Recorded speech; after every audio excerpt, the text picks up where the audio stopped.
Olá pessoal, vamos agora terminar o capítulo 3 da disciplina de Introdução à Programação Orientada a Objetos. Para que você consiga entender esse vídeo aqui, é importante que você tenha visto as duas partes anteriores. Essa é a terceira parte desse vídeo. Tá? Bom, nós vamos falar aqui sobre objetos criando objetos. Nós estamos vendo aqui o exemplo do visor de relógio, e em cima desse exemplo nós vamos falar desse conceito.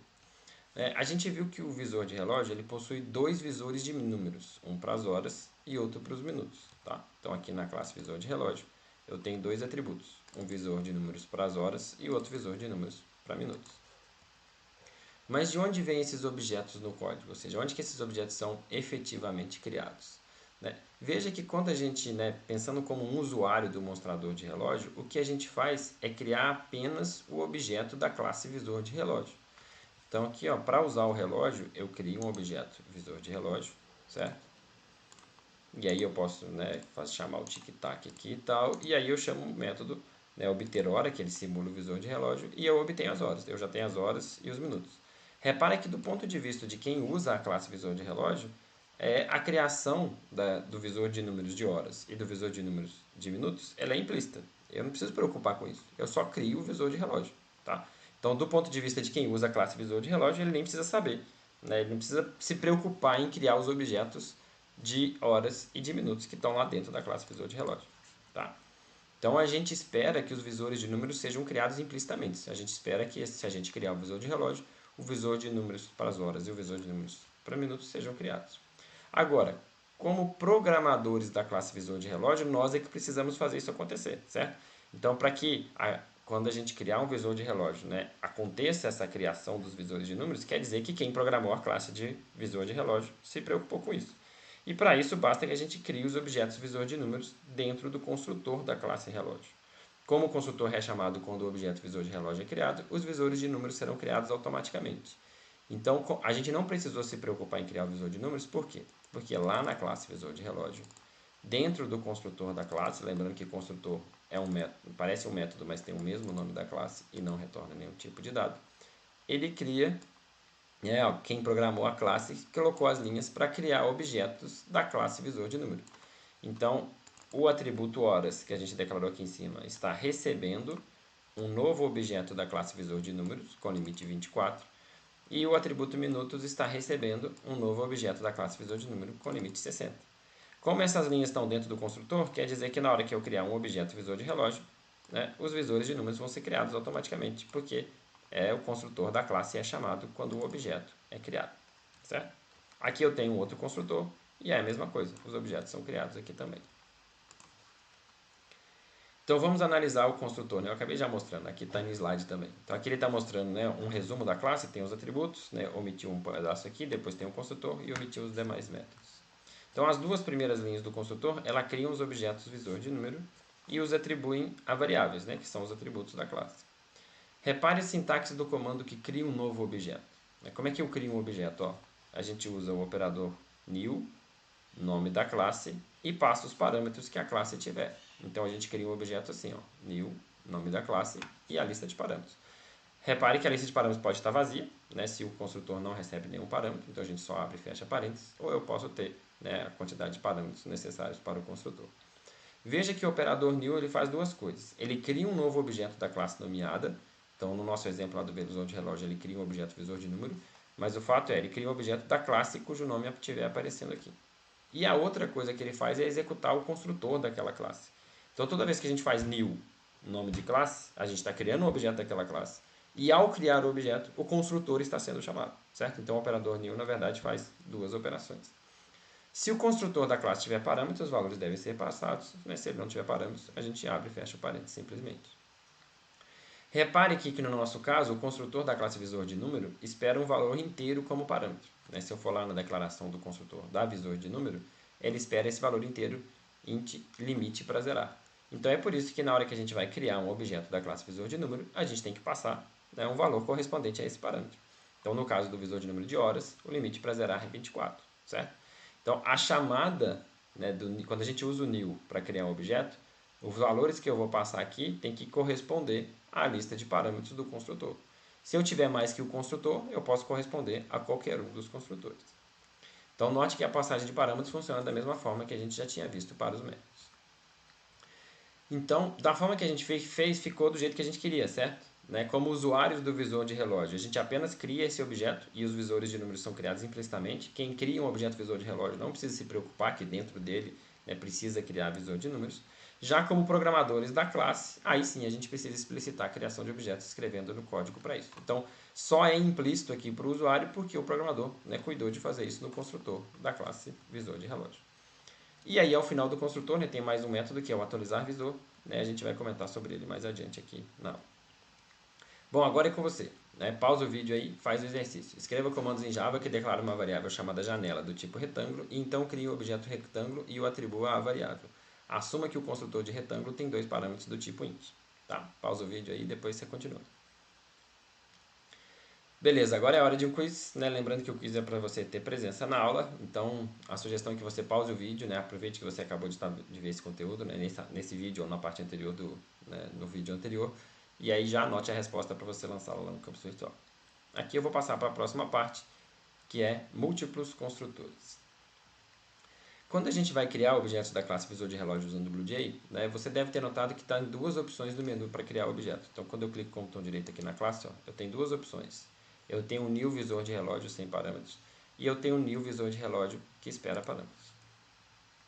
Isso acontece porque visor de relógio tem dois construtores. Né? Então, se eu for lá na classe, ó, visor de relógio, eu tenho dois construtores. Ó. Tem esse construtor que não recebe parâmetros e tem esse construtor aqui que recebe parâmetros. Por que eu tenho dois construtores? Para que serve isso? A gente tem mais de um construtor quando a gente quer fornecer formas alternativas de inicializar um objeto. Com o construtor sem parâmetros, no caso aqui do visor de relógio, a gente cria um relógio com hora inicial, aqui está errado, gente, é 0000, tá?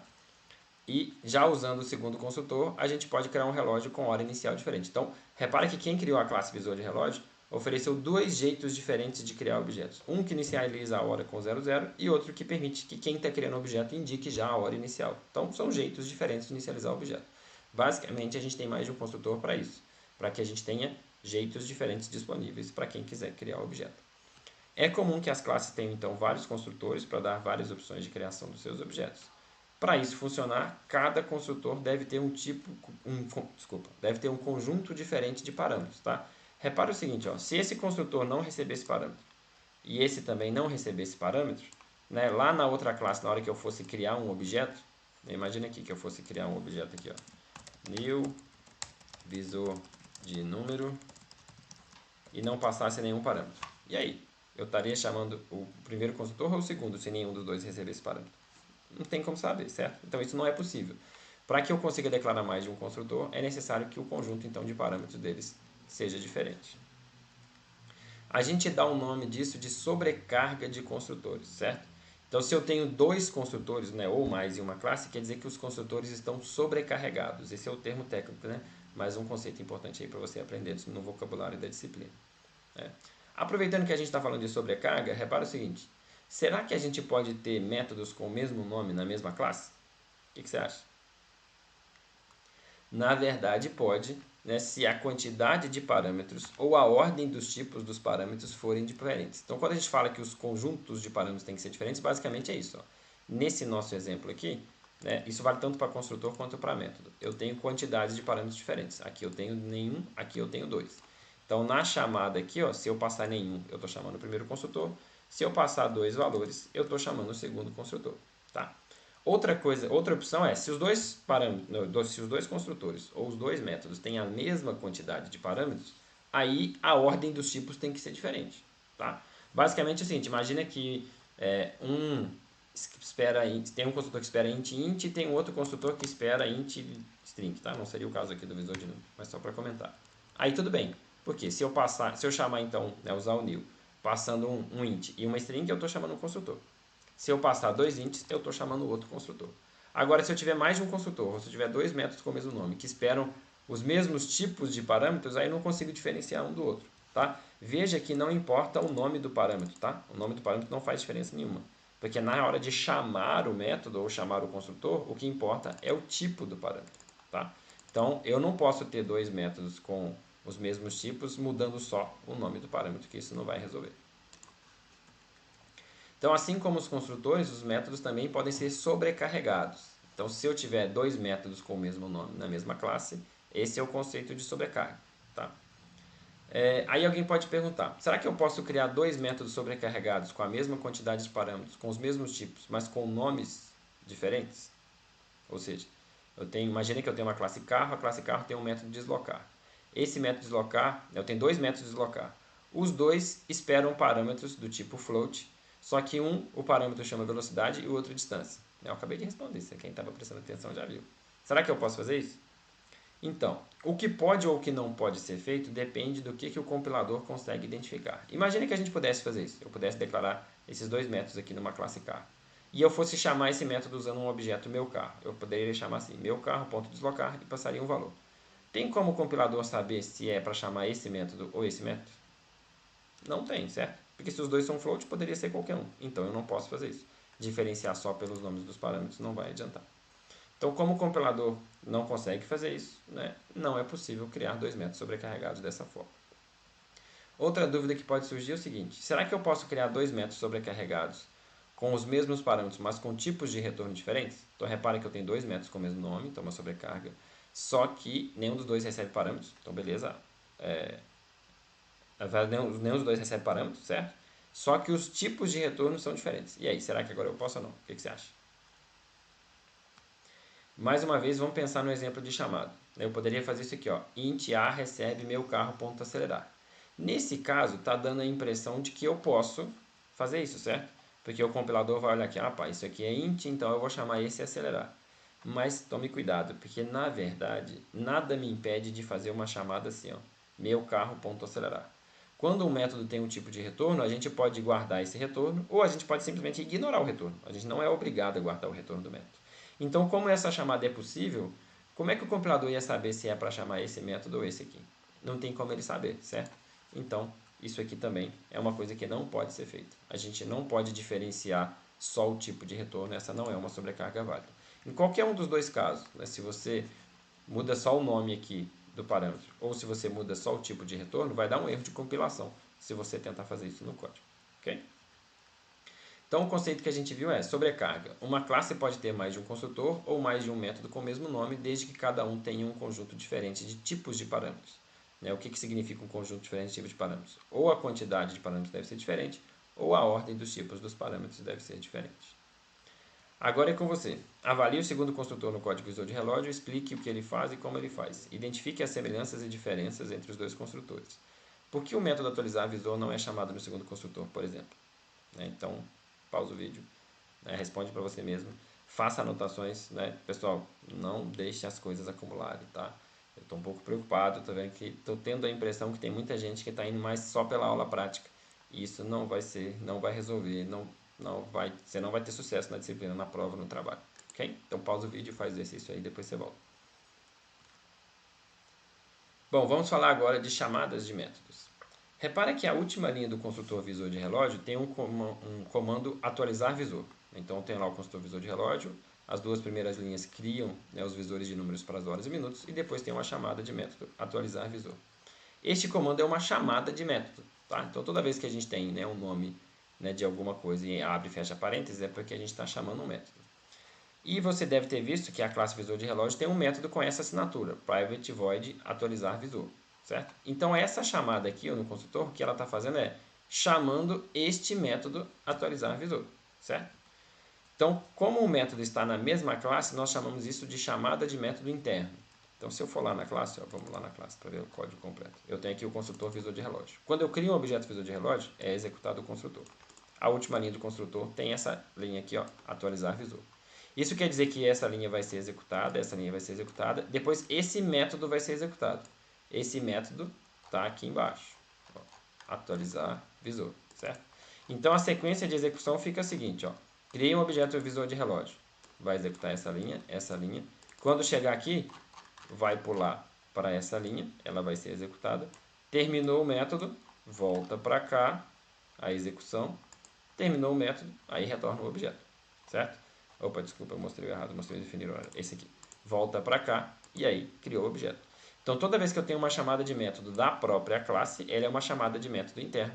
A execução do programa entra naquele método, executa o conteúdo daquele método e volta para quem chamou.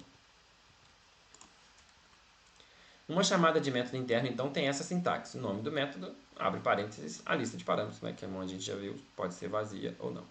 Repare que uma chamada de método interno não usa variável nem ponto. Né? Aqui, ó, eu não tenho objeto ponto, é simplesmente o método.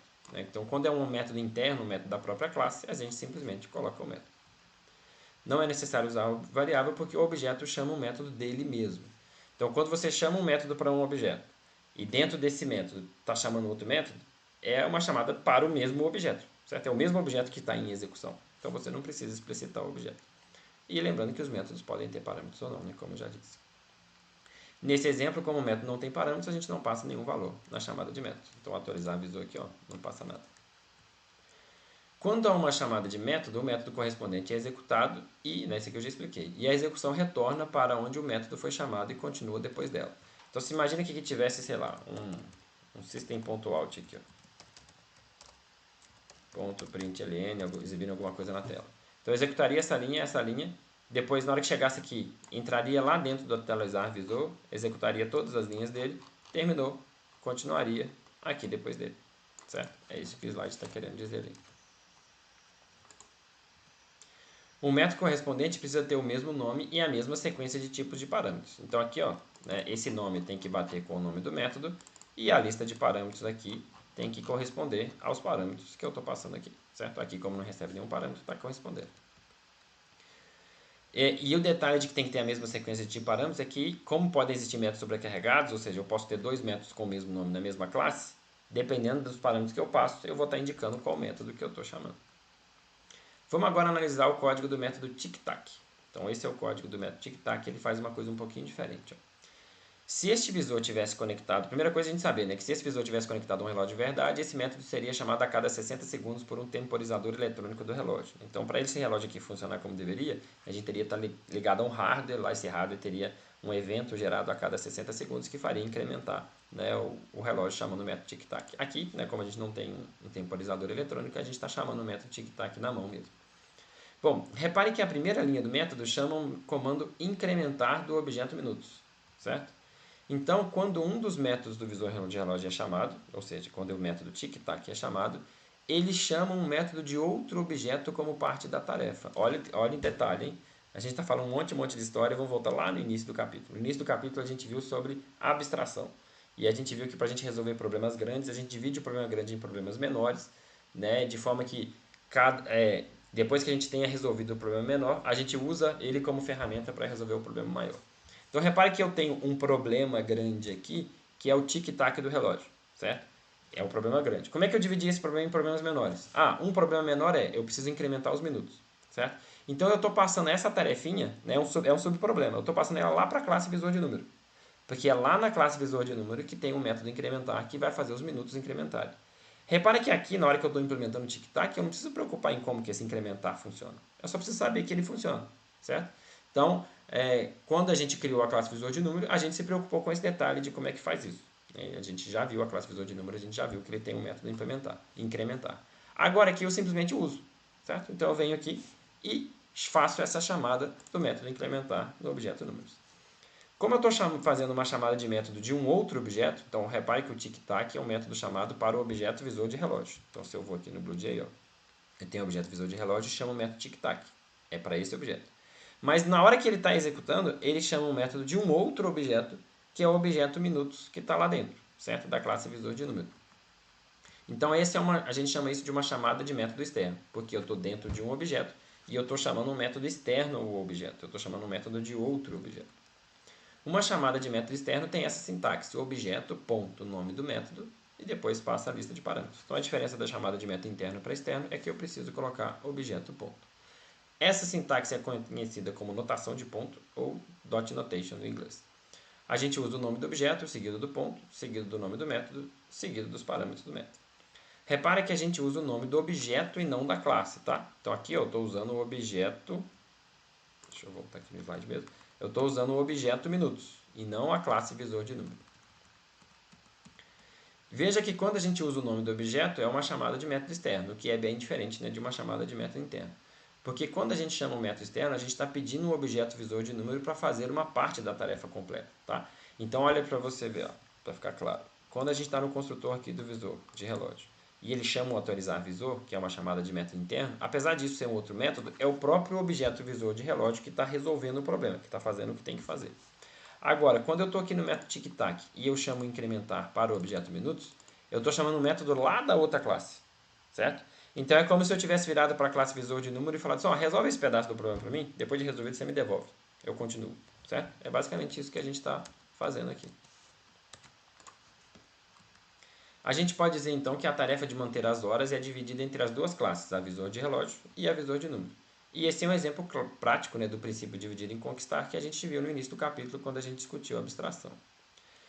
Repara que eu já tinha comentado, né? Repara que a linha seguinte do método tic-tac faz outra chamada de método externo. Então aqui eu estou chamando o método obter valor também do objeto minutos. E aí eu verifico que se, né, acabei de incrementar os minutos. Se os minutos acabaram de ir para zero, quer dizer que é hora de incrementar as horas, certo? Né? Se os minutos estavam incrementando. Aí chegou no 59. Aí eu chamei, né, tic-tac. Aí ele incrementou para zero, de 59 para zero, quer dizer que mudou a hora. Então, por isso que na linha de baixo chama incrementar para as horas. Bom, a gente pode agora entender então os demais métodos, né? Identifique neles onde ocorre... os demais métodos da classe, tá? Então aqui, ó, você vai agora na classe visor de relógio e você vai avaliar todos os demais métodos que não foram discutidos. E para cada um deles, você vai identificar onde ocorrem as chamadas de método interno e as chamadas de método externo. Faz uma lista aí para você, certo? Pausa aí e depois continua. Bom, o conceito que a gente viu aqui é que métodos podem chamar outros métodos da mesma classe como parte da sua implementação, a gente chama isso de chamada de método interno. E os métodos podem chamar métodos de outros objetos usando a notação de ponto, a gente chama isso de chamada de método externo. Tá? Bom, agora é com você então. Deixa eu ver se tem mais exercícios. Tem 4 exercícios aí para você fazer, certo? Pausa o vídeo, não deixa de fazer. Eu vou falar isso 1000 vezes na cabeça de vocês, espero que vocês estejam ouvindo. Que é importante fazer o exercício para que os conceitos fiquem claros. Tá? Então eu não vou ler o exercício aqui, você pausa o vídeo e faz os 4 exercícios e depois responde o quiz que está na sequência aqui.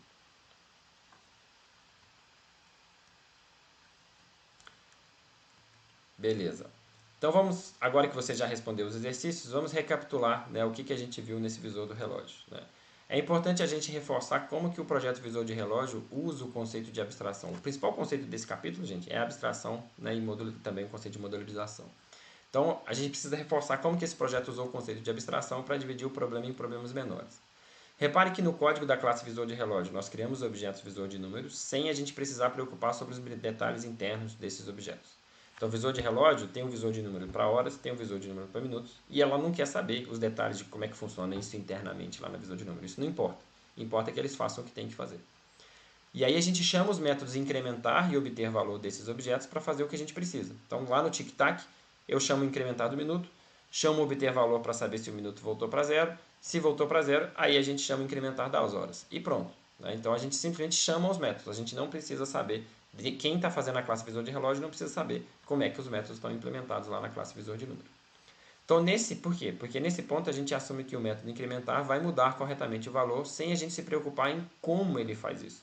Então, como o valor está sendo incrementado na classe visor de número, não interessa para a classe visor de relógio. Interessa que funcione. Tá? Então, em projetos reais é muito comum, inclusive, muitas vezes, classes diferentes são feitas por pessoas diferentes. Se a gente tivesse feito assim para o visor do relógio, o que as duas pessoas precisariam entrar em acordo? Então, suponha o seguinte, suponha que a gente vai dividir. Eu vou fazer a classe visor de relógio e você vai fazer a classe visor de número. O que a gente precisa entrar em acordo, para que cada um possa trabalhar separadamente e depois as coisas funcionarem? Basicamente, o que a gente precisa é concordar sobre as assinaturas dos métodos, certo? Então, se você vai fazer visor de número, a gente tem que combinar. O método chama incrementar, não recebe parâmetros. O método chama obter valor, não recebe parâmetros, retorna o valor. O método retorna como string ou como int. Então, a gente precisa combinar as assinaturas de métodos. E outra coisa que a gente precisa combinar é o que o método faz. O método obter valor retorna o valor, o método incrementar soma 1.